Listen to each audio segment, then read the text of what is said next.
بسم اللہ الرحمن الرحیم۔ السلام علیکم پیارے دوستو، آج ہم آپ لوگوں کو ایک ایسا واقعہ بتائیں گے جو آپ نے پہلے کبھی نہیں سنا ہوگا۔ پیارے دوستو، ایک بہت خوبصورت، تقوی پرہیزگار اور 5 وقتہ نمازی آدمی حضرت عمر بن خطاب رضی اللہ تعالی عنہ کے دور میں فلسطین سے ایک مسلمان مدینہ آیا۔ اس نے حضور صلی اللہ تعالی علیہ وسلم کے گنبد خضرا کی زیارت کی اور وہیں ڈیرہ ڈال لیا۔ یہ نوجوان دیکھنے میں بہت خوبصورت اور نیک تھا۔ وہ آدمی نماز، روزہ، زکوٰۃ اور پورا دن اور پوری رات کے وقت میں بھی اللہ تبارک و تعالیٰ کی عبادت کرتا تھا۔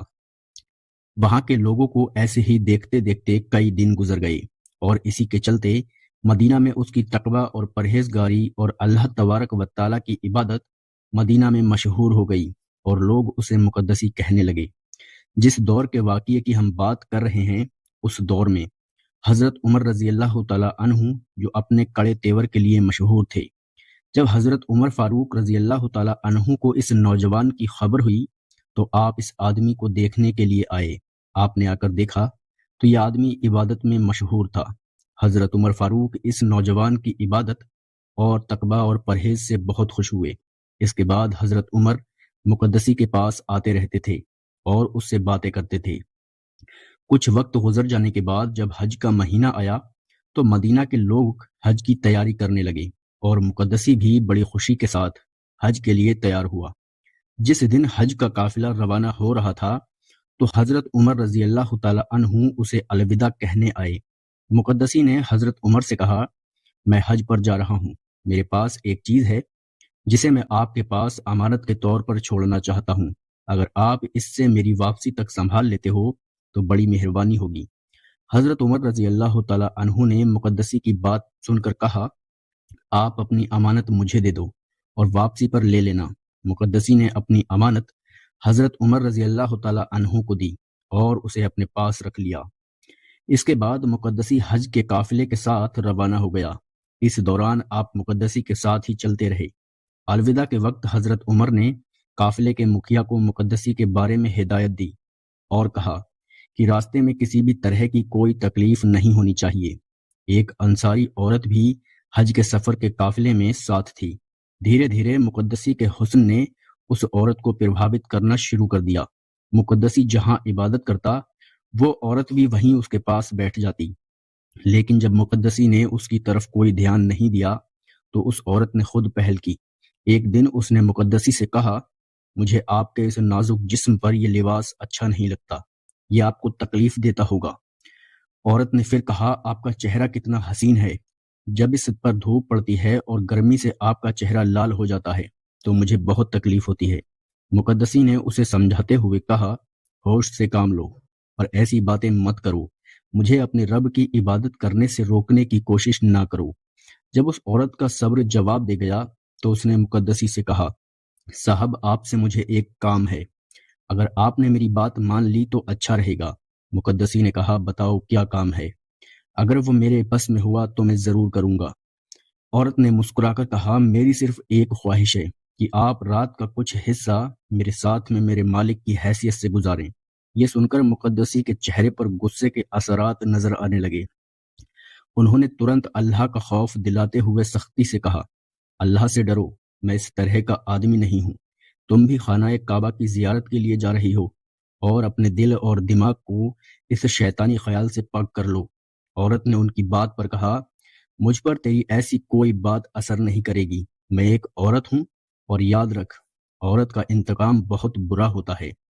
مقدسی نے سختی سے کہا، تو یہاں سے چلی جا اور تیرے دل میں جو آتا ہے کر، مجھ سے اس قسم کی کوئی امید نہ رکھ، میں اپنے رب کے سامنے جواب دہ ہوں۔ ایک رات مقدسی ہمیشہ کی طرح دیر رات تک عبادت کرنے کے بعد وہ اپنی جگہ پر سو گیا۔ اس رات عورت اٹھی اور اپنی تھیلی جس میں 500 دینار تھے اٹھائی اور چپکے سے مقدسی کے سامنے اس کے تھیلے میں ڈال دی۔ صبح جب وہ اٹھی اور اپنے سامان کو سنبھالنے لگی تو اس نے جان پوچھ کر زور زور سے رونا پیٹنا شروع کر دیا اور کہنے لگی، کسی نے میری تھیلی پر ہاتھ صاف کر دیا، اس میں میرے 500 دینار تھے اور اب میرے پاس کچھ بھی نہیں بچا، میں ابھی سفر کیسے پورا کروں گی؟ اس کا رونا پیٹنا سن کر لوگوں نے ادھر ادھر پوچھ تاچھ شروع کر دی قافلے کے مکھیا نے حالات کو قابو کرنے کے لیے سبھی لوگوں کے سامان کی تلاشی کا حکم دے دیا۔ پورے قافلے والوں کی ایک ایک چیز کی تلاشی لی گئی، لیکن تھیلی کہیں نہیں ملی۔ اس نے کہا، ہم نے ہر شخص کا سامان دیکھ لیا ہے اور مقدسی کو اس عمل سے الگ رکھا کیونکہ اس پر شک کرنا صحیح نہیں تھا۔ اس پر وہ عورت بولی، یہ ٹھیک ہے کہ اسے مقدسی کہتے ہیں۔ جب سب کی تلاشی ہو ہی چکی ہے تو مقدسی کی بھی تلاشی لو۔ قافلے کے کچھ اور لوگ بھی اس عورت کی بات سے سہمت ہو گئے۔ مجبور ہو کر قافلے کا مکھیا مقدسی کے پاس گیا۔ سالار نے کہا، قافلے میں چوری ہوئی ہے، اسی لیے ہمیں سب کا سامان دیکھنا پڑا، اب تمہاری تلاشی بھی لینی ہوگی۔ مقدسی نے جواب دیا، جب سب کی تلاشی ہو ہی چکی ہے تو میری بھی لے لیجئے، مجھے کوئی اعتراض نہیں۔ سالار قافلہ نے مقدسی کا جیسے ہی تھیلا الٹا، اس میں سے وہ عورت کی تھیلی نکل آئی۔ وہ عورت سب دیکھ رہی تھی، ترنت دوڑی اور چلائی، یہ میری تھیلی ہے۔ قافلے کے لوگ مقدسی پر ٹوٹ پڑے، انہوں نے اسے بہت پیٹا اور زنجیروں میں باندھ دیا۔ سالار نے کہا، اس کو حج کے بعد مدینہ لے کر جائیں گے اور حضرت عمر رضی اللہ تعالی عنہ کو اس کی کرتوتیں بتائیں گے۔ مقدسی کو یہ سمجھتے دیر نہ لگی کہ یہ سب کچھ ایک سازش ہے۔ اس نے خود کو اللہ تبارک و تعالیٰ کے حوالے کر دیا۔ جو کچھ ہوا صبر سے سہتا رہا، نہ شکایت کی نہ صفائی دی، اور ہر ظلم چپ چاپ برداشت کرتا گیا۔ کچھ دن میں مکمل حج کرنے کے بعد قافلہ مدینہ کی طرف روانہ ہو گیا۔ سفر کے دوران وہ انصاری عورت راستے کا سامان ختم ہونے کی وجہ سے پریشان ہو گئی۔ وہ قافلے سے بچھڑ کر ایک بستی کی طرف جا پہنچی تاکہ ضرورت کا سامان جٹا سکے۔ بستی کے باہر اسے ایک چرواہا ملا۔ عورت نے اس سے مدد کی گزارش کی۔ چرواہے نے کہا، میرے پاس دینے کے لیے سب کچھ ہے، لیکن بدلے میں مجھے کیا ملے گا؟ عورت نے کہا، تجھے اللہ کی طرف سے ثواب ملے گا۔ چرواہے نے جواب دیا، اللہ تو ثواب قیامت میں دے گا، مجھے ابھی کچھ چاہیے۔ عورت نے کہا، اگر میرے پاس اس وقت کچھ دینے کو ہوتا تو میں تیرے پاس کیوں آتی؟ چرواہے نے کہا، مجھے وہی چاہیے جو تیرے پاس ہے، جس سے تجھے کوئی کمی نہیں آئے گی۔ اگر تو میری بات مان لے، میں تیری ضرورت پوری کر دوں گا۔ عورت نے جب دیکھا کہ کوئی اور راستہ نہیں بچا ہے تو مجبوری میں اس نے اس کی شرط مان لی، اور چرواہے نے جا کر اس عورت سے اپنی خواہش پوری کروائی اور عورت کو راستے کا سامان دے دیا۔ وہاں سے نکل کر عورت پھر سے قافلے میں آئی۔ ابھی قافلہ آرام ہی کر رہا تھا اور سفر بھی شروع نہیں ہوا تھا، تو وہ عورت راحت کے لیے تنہائی میں گئی۔ جب وہ وہاں سے فارغ ہو کر واپس لوٹ رہی تھی تو راستے میں ایک بزرگ شخص نے اس کا چہرہ دیکھ کر پوچھا، کیا تو حاملہ ہے؟ عورت نے گھبرا کر جواب دیا، نہیں، میں حاملہ نہیں ہوں۔ بوڑھے نے عورت سے کہا، 2 دن پہلے جس چرواہے سے تو نے راستے کا خرچ مانگا تھا اسی سے تو حاملہ ہو چکی ہے۔ یہ سن کر عورت رونے لگی۔ بوڑھے نے کہا، پگلی روتی کیوں ہے؟ سن، تیرے قافلے میں جو مقدسی ہے، اب جا کر اس کے سر یہ الزام لگا دے کہ اس نے تیرے ساتھ زبردستی کی ہے۔ عورت نے بوڑھے کی بات پر خوش ہو کر بات مان لی۔ جیسے ہی وہ قافلے کے قریب پہنچی، اس عورت نے رو رو کر کہا، اس مقدسی ظالم نے مجھے کہیں کا نہیں چھوڑا، اس نے زبردستی مجھے گھیر کر میرے ساتھ گناہ کیا اور میں حاملہ ہوں۔